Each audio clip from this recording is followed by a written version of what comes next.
ہم انسان کسی چیز پر تب یقین کرتے ہیں جب ہم اس کو اپنی آنکھوں سے خود نہ دیکھ لیں، لیکن ایسی کئی حقیقتیں ہماری اپنی ہی دنیا میں موجود ہیں جو ہمارے سامنے تو رہتی ہیں، لیکن ہمارا برین اس کو تسلیم نہیں کر پاتا۔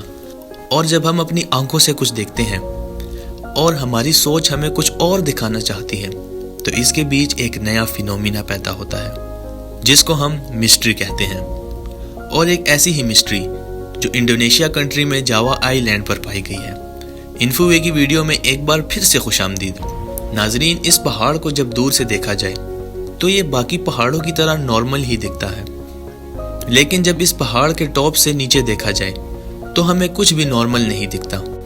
اس پہاڑ کو سائٹس گونگ پادنگ کے نام سے جانا جاتا ہے، اور اس پہاڑ پر ریکٹینگل کے شیپ میں بڑے بڑے پتھر بھی موجود ہیں جو ہزاروں کی تعداد میں ہیں، اور یہ پتھر کوئی انفارمیٹیو میسج بھی نہیں دیتے، بلکہ ایسا معلوم ہوتا ہے کہ اس کو خاص شیپ میں کاٹا گیا ہے۔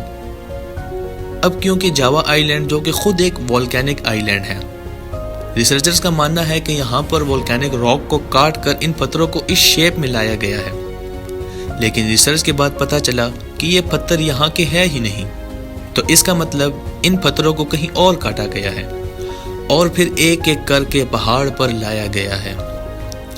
ریسرچ کے مطابق ان پتھروں کی تعداد 50,000 ہے، اور ان میں سے کچھ پتھر پہاڑ پر جگہ جگہ بکھرے پڑے ہیں، اور کچھ سپاٹس میں یہ ایک دوسرے کے اوپر ترتیب سے پڑے ہیں۔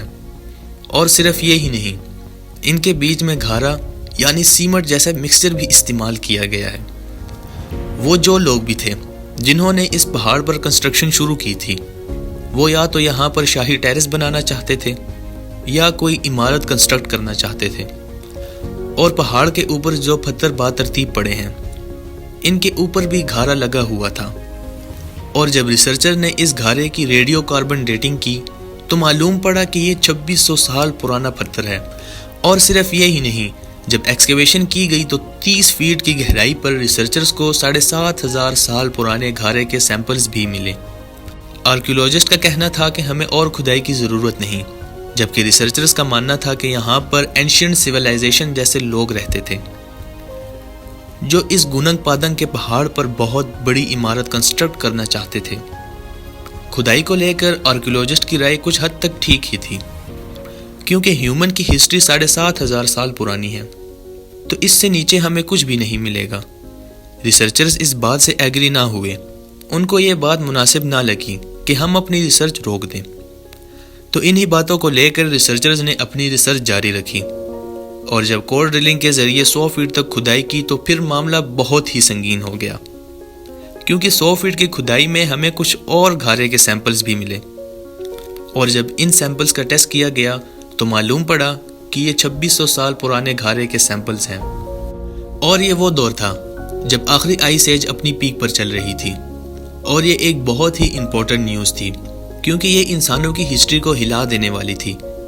ریکارڈڈ ہسٹری میں ہمیں بتایا گیا ہے کہ ہیومن سویلائزیشن 7,500 سال پہلے ڈیولپ ہوئی تھی، اور آرکیولوجسٹ کا ماننا تھا کہ یہ کام انسانوں کا ہو ہی نہیں سکتا، کیونکہ اتنے سالوں پہلے انسان اس قابل تھا ہی نہیں۔